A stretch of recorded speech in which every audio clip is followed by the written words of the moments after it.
สบายดีทุกคนเนาะเอาได้นำพานักเรียนหัดกายทุกมื้อเนาะเริ่มแต่วันจันทร์จนฮอดวันศุกร์หัดกายแต่ว่าบ่มีหลายบ่ได้มีโอกาสจะได้ถ่ายคลิปวันนี้มีโอกาสถ่ายคลิปเนาะ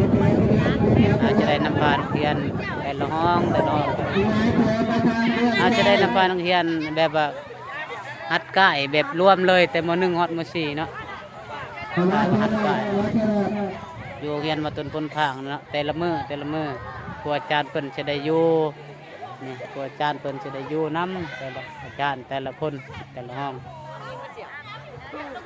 แม่นว่าสิปะให้นักเรียนอันใกล้จะเข้ากับแม่นเนาะครูอาจารย์แต่ละห้องประจำห้องเนาะจะได้นำไปนักเรียน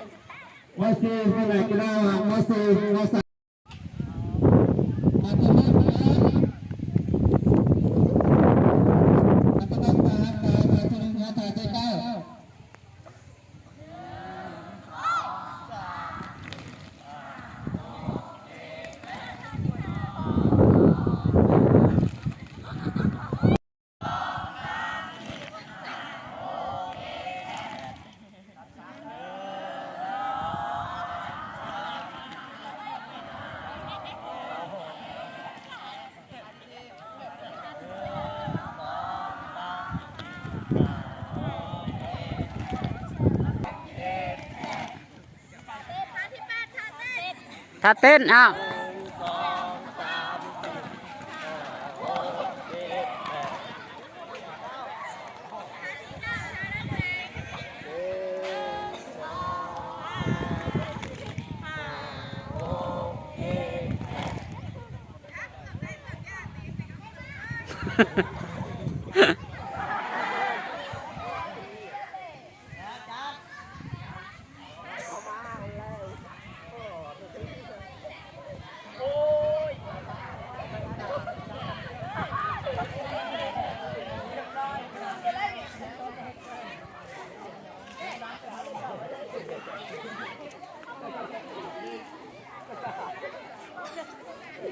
ฟังกันนะ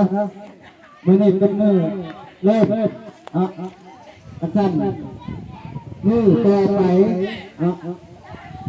วันจันทร์กับวันพุธเราจะได้ให้นายรวนมือ2 มือเนาะ